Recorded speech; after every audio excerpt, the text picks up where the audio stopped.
हनुमान चालीसा की उत्पत्ति कब हुई, कहां पर हुई और कैसे हुई?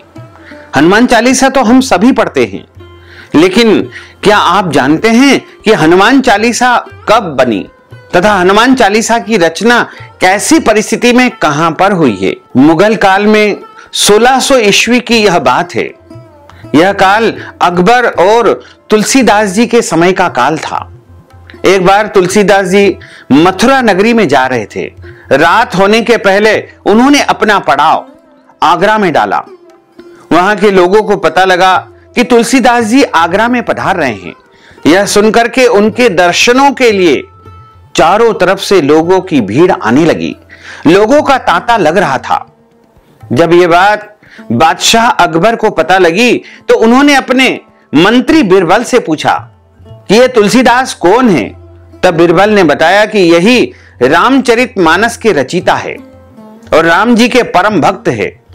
तुलसीदास जी इनका नाम है। मैं भी इनके दर्शन करके आया हूं। अकबर ने भी उनके दर्शन की इच्छा व्यक्त की और कहा कि मैं भी तुलसीदास जी के दर्शन करना चाहता हूं। बादशाह अकबर ने अपने सिपाहियों की एक टुकड़ी को तुलसीदास जी के पास भेजा और तुलसीदास जी को अकबर का संदेश सुनाया कि आप लाल किले में हाजिर हो। यह संदेश सुनकर के तुलसीदास जी ने कहा कि मैं भगवान प्रभु श्री राम का भक्त हूं। मुझे बादशाह और लाल किले से क्या लेना देना है, और लाल किले जाने से साफ साफ मना कर दिया।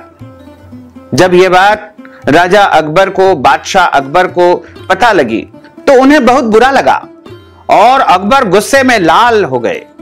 उन्होंने तुलसीदास जी को जंजीरों से जकड़वा करके लाल किला लाने का आदेश दे दिया। जब तुलसीदास जी जंजीरों से जकड़े लाल किले पहुंचे तो अकबर ने कहा कि आप कोई करिश्माई व्यक्ति लगते हो, कोई करिश्मा करके दिखाओ। तुलसीदास जी ने कहा कि मैं तो सिर्फ भगवान श्री राम का भक्त हूं, कोई जादूगर नहीं हूं, कोई टोना टोटका नहीं करता हूं जो आपको कोई करिश्मा या जादू दिखा सकूं।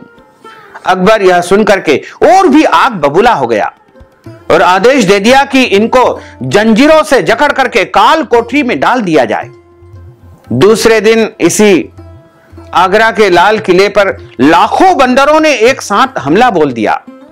पूरा किला तहस नहस कर डाला। लाल किले में त्राही त्राही मच गई। तब अकबर ने बीरबल को बुला करके पूछा कि बीरबल, ये क्या हो रहा है? बीरबल ने कहा कि हुजूर, आप करिश्मा देखना चाहते हैं तो देखिए। अकबर ने तुरंत तुलसीदास जी को काल कोठरी से निकलवाया और जंजीरें खोल दी गई। तुलसीदास जी ने बीरबल से कहा कि मुझे बिना अपराध के सजा मिली है। मैंने काल कोठरी में भगवान श्री राम और हनुमान जी का स्मरण किया और उनको याद करता रहा तथा रोता रहा, और मेरे हाथ अपने आप कुछ लिख रहे थे।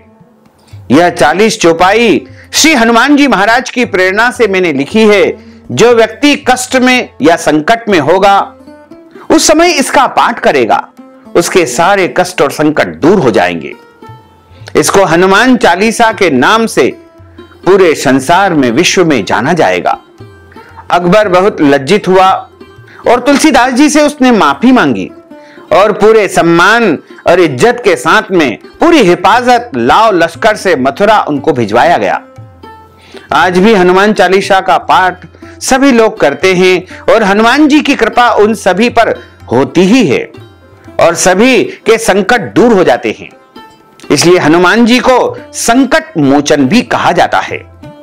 तो हनुमान चालीसा की रचना कारागृह में कठिन समय में तुलसीदास जी ने की थी। बोलिए हनुमान जी महाराज की जय, राजा रामचंद्र भगवान की जय। तो भक्तजनों, माताओं, बहनों, हमने जो ज्ञानवर्धक जानकारी आपको प्रदान की है, इसको आप अधिक से अधिक लोगों को शेयर करिएगा, लाइक करिएगा, कमेंट करिएगा।